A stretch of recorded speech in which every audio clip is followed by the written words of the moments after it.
तो ये जो दामोदर लीला है ना, ये कार्तिक मास वाले दिवाली वाले दिन हुई थी, तो हम इसका गान करेंगे। श्री दामोदर अष्टकम मैं आपको एक्सप्लेन कर दूं थोड़ा सा। ये जो दामोदर अष्टकम है सत्यव्रत मुनि द्वारा लिखा गया है। पहला श्लोक है, नमामीश्वरं सच्चिदानन्दरूपं दशकुण्डलं गोकुले व्राजमानं यशोधाभियोलुखलाधवमानं परामृष्टमत्यं ततो द्रुपगोप्या। इसका अर्थ है, जिसके कपोलों पर दो दुल्यमान मकराकृत कुंडल क्रीड़ा कर रहे हैं, जो गोकुल नामक अप्राकृत चिन्मय धाम में परम शोभायमान है, जो दधी भांड फोड़ने के कारण भी यशोदा के भय से ओखल के ऊपर से कूदकर अत्यंत वेग से दौड़ रहे हैं, और जिनको माँ यशोदा ने उससे भी अधिक वेग से दौड़कर पकड़ लिया है। ऐसे उस सच्चिदानंद स्वरूप सर्वेश्वर श्री कृष्ण की मैं वंदना करता हूँ। इसमें भगवान के जो बाल रूप है ना, उसकी वंदना की जाती है। भगवान ने जो बालपन में जो लीला करी थी, तो इसमें भगवान के कपोलों पे यानी गालों पे मकराकृत कुंडल, मकराकृत यानी मछली के आकार के बने हुए कुंडल लटक रहे हैं ऐसे ऐसे। और भगवान ने क्या करा है, भगवान कहाँ है, गोकुल नामक ग्राम में है, जो कि अप्राकृत धाम है। भगवान ने जहाँ जन्म लिया वो अप्राकृत है, प्राकृत नहीं है, वो चिन्मय धाम है। ठीक है, उस चिन्मय धाम में भगवान ऐसी लीला कर रहे हैं। उन्होंने मकराकृत कुंडल धारण करे हुए हैं, और उन्होंने दधी भांड, दही की मटकी फोड़ दी है, और यशोदा मैया के डर से दौड़ लगा रहे हैं। उन्हें बड़ा ही डर लग रहा है, सचमुच में डर लग रहा है। भगवान को डर लगता है अपने भक्तों से। यशोदा के भय से उखल से ऊपर से उखल पड़ा था ना, उसके ऊपर से कूद कर भागे हैं वो, और उनसे भी तेज दौड़ करके यशोदा मैया ने उनको पकड़ लिया है।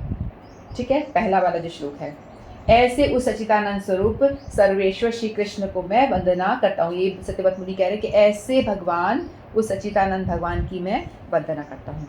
नेक्स्ट श्लोक, रुदन्तं मुहुर्नेत्रयुग्मं व्रजन्तं कराम्भोजयुग्मेन सात्रकनेत्रं मुहुश्वासकं पात्रिलेखाङ्ककण्ठा स्थितं ग्रीवं दामोदरं भक्तिबद्धं।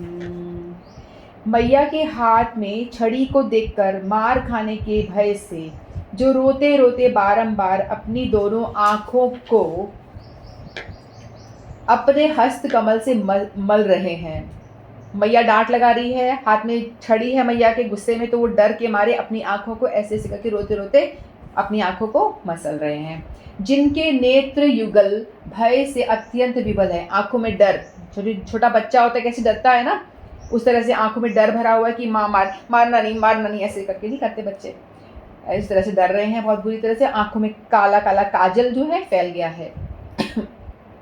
उनके नेत्र युगल भय से अत्यंत विवल हैं। रुदन के आवेग से बारंबार श्वास लेने के कारण उनके त्रिलेखा युक्त कंठ में धारण की हुई मोतियों की माला आदि कंठ भूषित कंपित हो रही है। तो भगवान क्या कर रहे हैं, बहुत तेज रो रहे हैं, जैसे बच्चा नहीं हिचकी ले लेके रोता है जब गुस्सा आता है ना।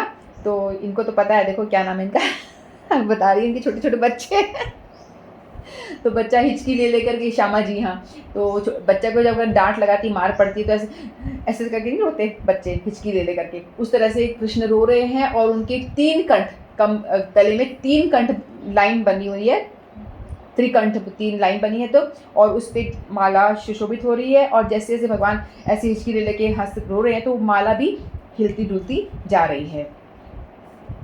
तो मोतियों की माला आदि कंठ भूषित कंपित हो रहे हैं, क्योंकि भगवान हिल रहे हैं, कांप रहे हैं रोते रोते, तो वो माला जो है वो भी कंठ में कंपित हो रही है। और जिनका उदर रस्सी से माँ यशोदा की वात्सल्य भक्ति की द्वारा, कौन सी रस्सी, माता भगवान क्यों बंध गए, भगवान को बांध नहीं सकता, क्योंकि माता का वात्सल्य प्रेम इतना ज़्यादा था कि भगवान को बंधना पड़ा। भगवान ने हार मान ली और भगवान सचमुच में डर गए और भयभीत हो गए बहुत ज़्यादा। तो बांधा किसने था? रस्सी से बंधे थे, लेकिन माता यशोदा की वात्सल्य रूपी रस्सी से वो बंधे थे। ठीक है। रस्सी से बंधा हुआ है उस सच्चिदानंद स्वरूप श्री दामोदर जी की मैं वंदना करता हूँ। तो इस सत्यव्रत मुनि कह रहे हैं कि ऐसे उस भगवान श्री कृष्ण की मैं वंदना करता हूँ। फिर तीसरा श्लोक लेते हैं। इति द्रक्स्वलीलाभि आनन्दकुण्डे स्वघोषं निभञ्जन्तं आख्यापयन्तं त्वदीयेषु तत्केषु भक्तिर्जिता त्वं पुनः प्रेमातास्त्वं च तावृति वन्दे। इति द्रक यानी इस प्रकार स्वलीला अपनी असाधारण लीलाओं के द्वारा आनंद कुंडे आनंद रसमय सरोवर में स्वघोषम अपने गोकुल में वास करने वाले प्राणी समूह से निबज्जंतम निरंतर सराभोर करते हैं, आख्यापयंतम बताने वाले, तदीय ईषद्गेषु अपने ज्ञानी भक्तों को जो उन्हें ईश्वर मानते हैं, भक्त जितेत्वम भक्तों द्वारा जीत लिए जाते हैं, पुनः बारंबार प्रेम पूर्वक दामोदर सैकड़ों बार मैं वंदना करता हूँ। तो इसका अर्थ ये है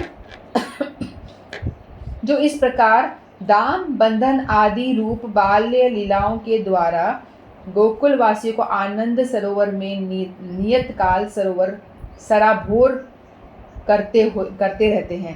तो ऐसी लीला करके जो गोकुल वासी है उनको आनंद में डुबोते हैं। बच्चों की लीला देख के तो सभी को अच्छा लगता है, तो गोकुल के जो वासी हैं उनको बहुत आनंद हो रहा है उनको उनकी लीलाओं को देख करके। और जो ऐश्वर्यपूर्ण ज्ञानी भक्तों के निकट मैं अपने ऐश्वर्यहीन प्रेमी भक्तों के द्वारा जीत लिया गया हूँ।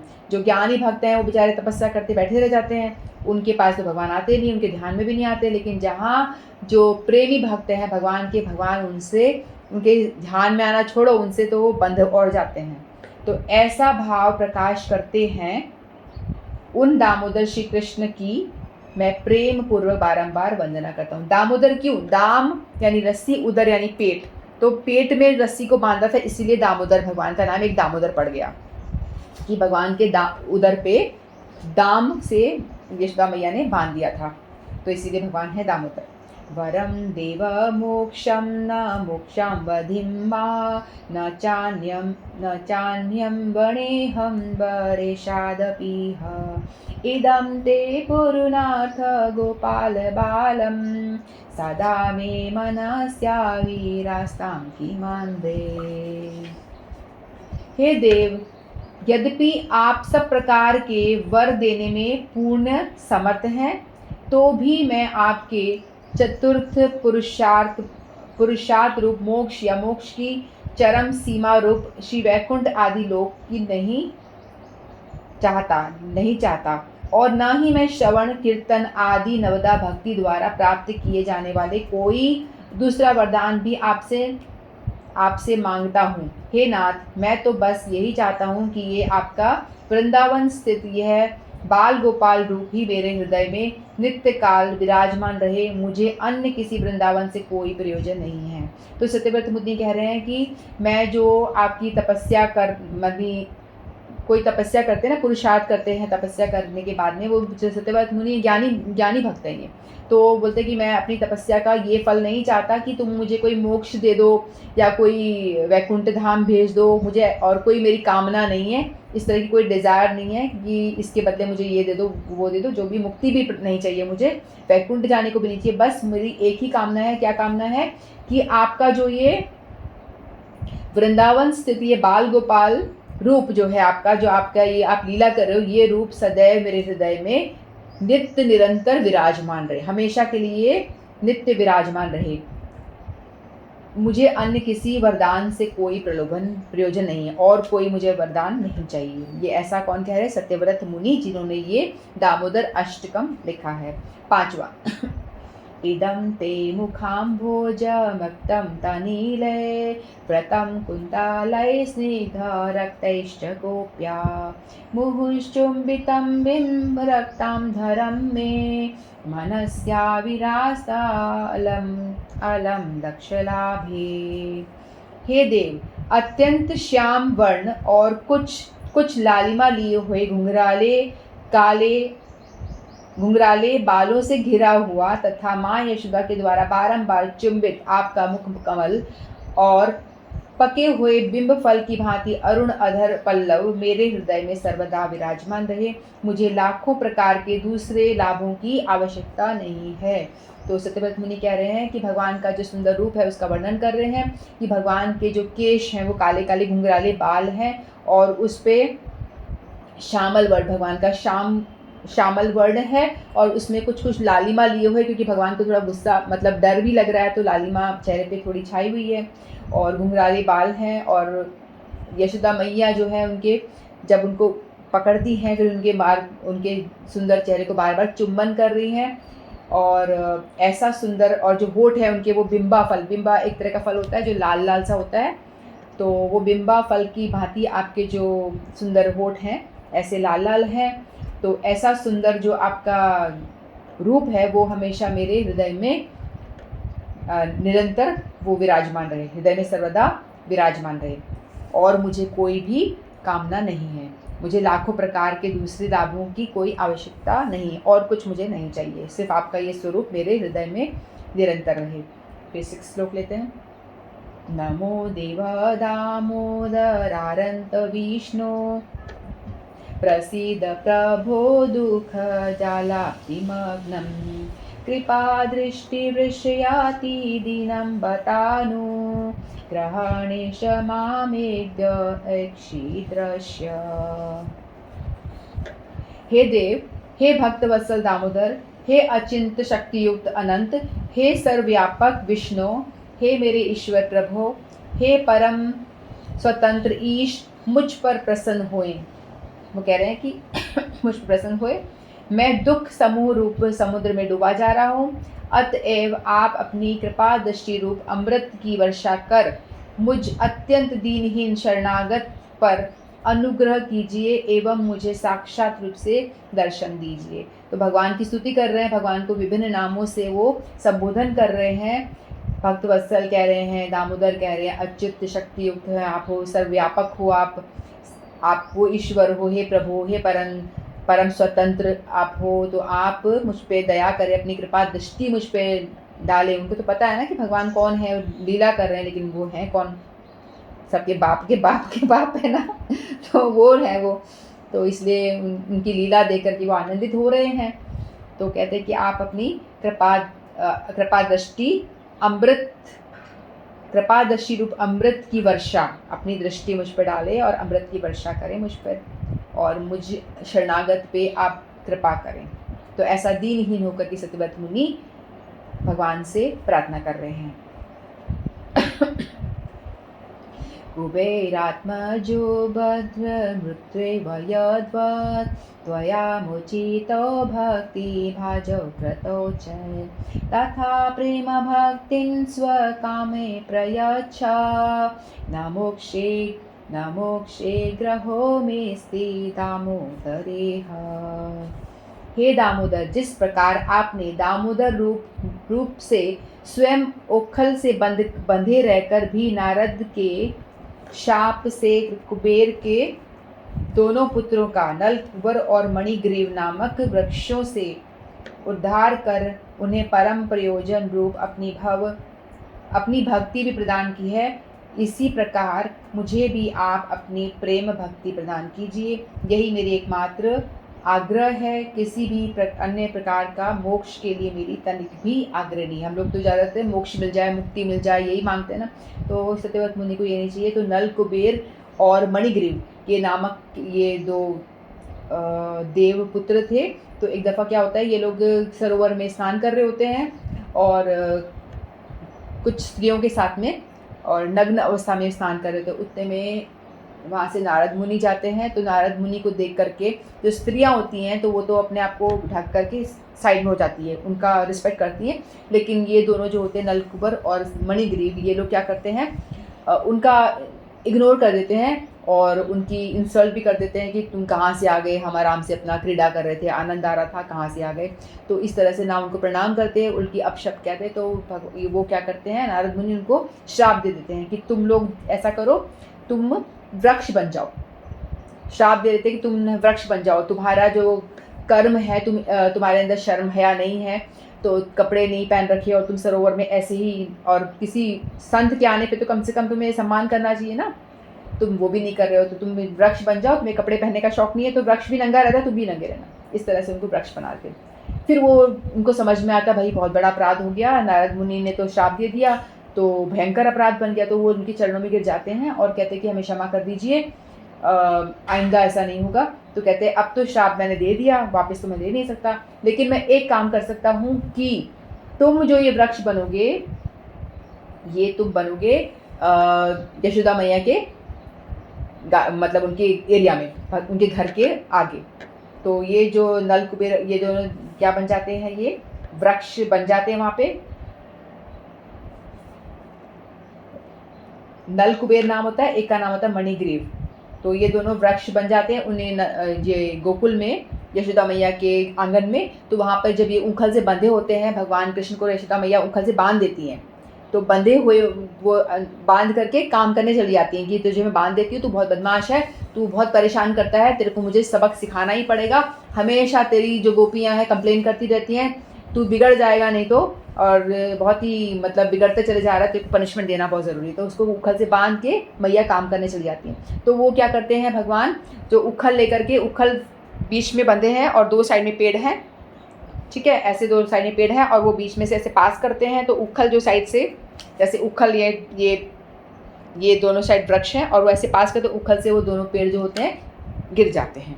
तो इस तरह से जैसे ही वो पेड़ गिरते हैं, भगवान का स्पर्श नहीं हुआ, सिर्फ उखल का स्पर्श होने मात्र से वो पेड़, उनका उद्धार हो जाता है। पेड़ में से वो दोनों दोबारा से वो पुरुष रूप में निकल जाते हैं, प्रकट हो जाते हैं। फिर वो भगवान का हाथ जोड़ के मतलब प्रार्थना करते हैं कि स्तुति करते हैं कि आपने हमारा उद्धार कर दिया। और भगवान क्या करते हैं, उनको फिर भक्ति का दान देते हैं, भक्ति देते हैं कि भाई तुम जाओ, जहाँ से आए वापस स्वर्गलोक में वापस चले जाओ।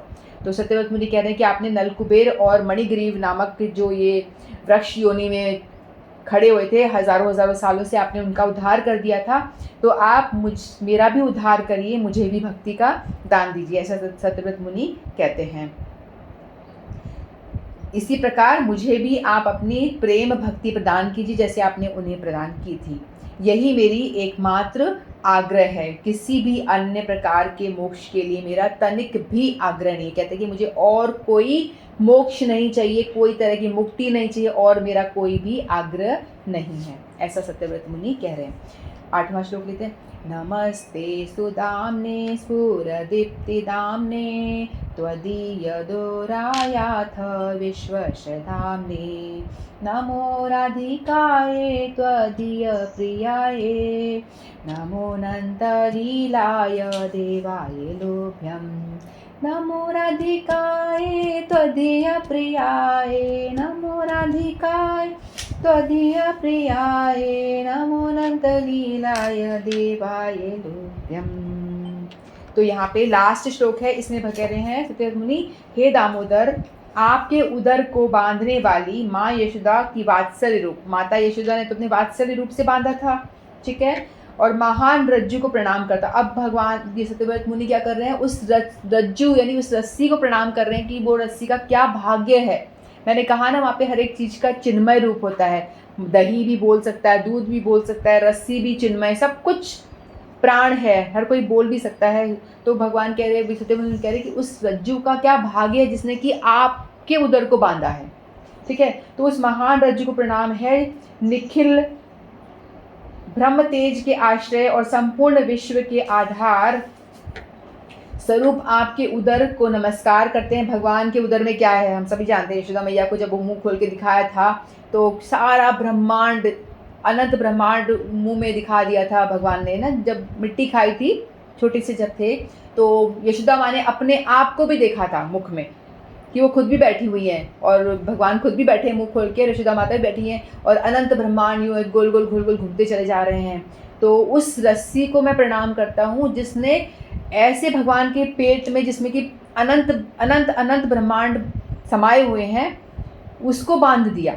उस रस्सी को प्रणाम करते हैं, ठीक है। आपकी प्रियतमा श्री राधा रानी के चरणों को मैं बारंबार प्रणाम करता हूँ, और आपके अलौकिक अनंत लीला विलास को भी मेरा प्रणाम है। तो एक यहाँ पे भगवान को 2 बार बांधा गया था। एक बार तो यशोदा माँ ने अपने वात्सल्य प्रेम की रज्जू से बांधा था, जो दाम बंधन लीला है, जो दामोदर मास में ये हुई थी दिवाली के दिन। और इसी को याद करते हुए, इसी का चिंतन करते हुए हम लोग क्या करते हैं, दीपदान करते हैं। और इसमें सबसे मुख्य काम जो है दीपदान का, मैंने नहीं बोला, ये बहुत ही इंपॉर्टेंट काम है।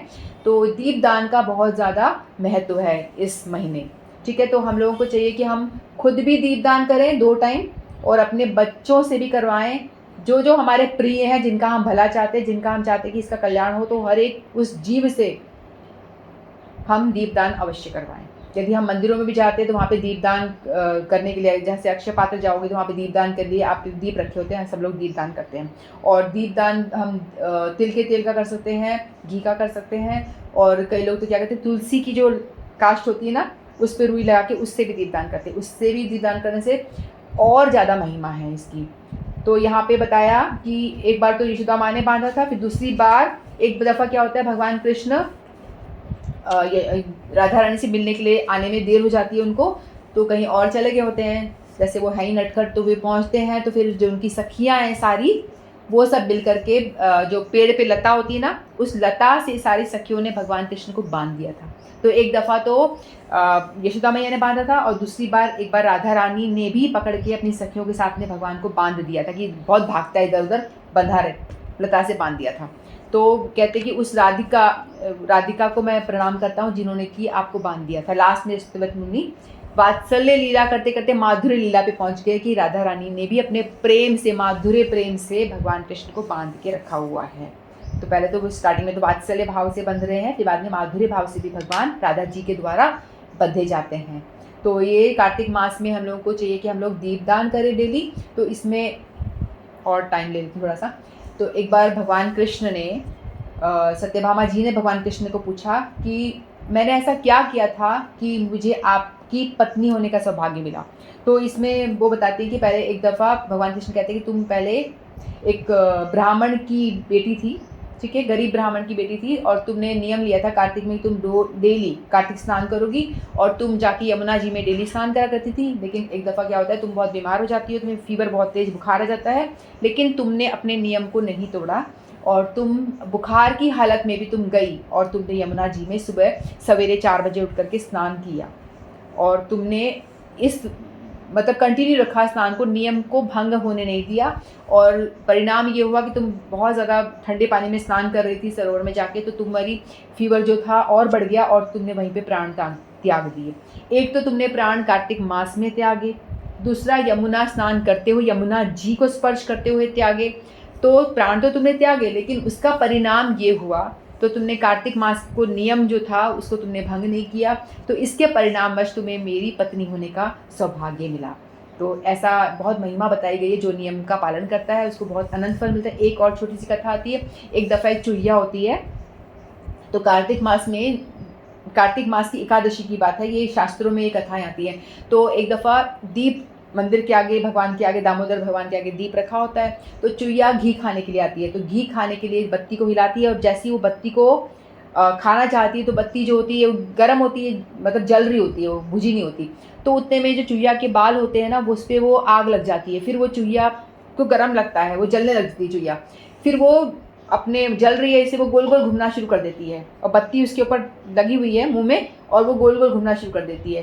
तो भगवान जो है बड़े कृपालु हैं, भगवान क्या करते हैं, यदि अजामिल अपने बेटे को बुलाता है नारायण, तो भगवान कहते हैं मेरा ही नाम है, मान लेते हैं उसको, कंसिडर, अपना नाम कंसिडर कर लेते हैं। उसी तरह से चुहिया तो खाने आती है घी, लेकिन वो बत्ती मुँह में लगी जल जाता है, तो वो घूमना शुरू कर देती है। तो भगवान कहते हैं कि ठीक है, कार्तिक मास है और तूने चुहिया है और तूने दीपदान कर दिया, और उसको दीपदान का फल दे देते हैं चुहिया को, कि वो घूम रही है ना, मुंह में लगा हुआ है और वो खुद गोल गोल घूम रही है, और डांस करने का फल, नृत्य करने का फल दे देते हैं, और वो थोड़ा सा आवाज़ें भी निकाल रही है, चिल्ला रही है, तो उसको कीर्तन का फल भी दे देते हैं। तो इतना सारा फल उसको दे देते हैं चुहिया को, और इसके फलस्वरूप क्या होता है, चुहिया को क्या होता है, डायरेक्ट गोलोक धाम की प्राप्ति हो जाती है, बिना कोई भजन करे, बिना कुछ करे। हम लोग तो इतने पापड़ बेल रहे हैं, माला करो, 16 ये करो, कार्तिक मास करो, एकादशी करो, और फिर बाद में धाम जाओ, इतना सारा करने के बाद में पता नहीं, कोई गारंटी नहीं है कि हमें गोलोक धाम मिलेगा या नहीं मिलेगा, इतना करने के बाद भी। तो लेकिन चुहिया को एक इतना सा उसको अपॉर्चुनिटी मिल गई तो उसको डायरेक्ट गोलोक धाम की प्राप्ति हो जाती है। तो इसीलिए कहते हैं कि इस दिन कार्तिक मास में करने लायक दीपदान जो है बहुत ही इम्पोर्टेंट काम है। हम लोगों को दीपदान अवश्य ही करना चाहिए। मिट्टी के दिए लाकर रखें, उससे सुबह शाम तो एक ठाकुर जी के आगे घुमाएं, फिर तुलसी जी के आगे एक दिया घुमा के रखें, तुलसी परिक्रमा करें, धाम वास करें, नहीं हो सके तो 1-2 दिन जाएं और कोई ना कोई अष्टकम का कीर्तन रोज करें और जितना ज़्यादा हो सके माला जप करें। तो इस तरह से हम कार्तिक मास की पालन कर सकते हैं और जो भी चीज़ हम त्यागना चाहें वो त्याग सकते हैं। चाहे तो हम व्रत भी कर सकते हैं, 1 टाइम खा के भी कर सकते हैं, 2 टाइम खा के भी कर सकते हैं या तीनों टाइम खा के भी कर सकते हैं, कुछ चीज़ों को त्याग करके भी कर सकते हैं। तो जैसे हमारी श्रद्धा और हमारा सामर्थ्य उसके हिसाब से हमें कार्तिक का व्रत का पालन करना चाहिए। लेकिन कुछ ना कुछ जैसे कल से स्टार्ट होगा तो हम लोग सोच लें कि हमें क्या करना है, तो उसके अकॉर्डिंगली आज मैंने इसे ये लिया जैसे कि हम अपने आप मन को बना लें कि हमें क्या करना है और किस तरह से पालन करना है, तो उस हिसाब से हम अपने आप को आगे बढ़ाएं कार्तिक मास में। ठीक है, तो कार्तिक मास की जय, ऊर्जा व्रत की जय, दामोदर मास की जय, आप सभी की जय। हरे कृष्णा।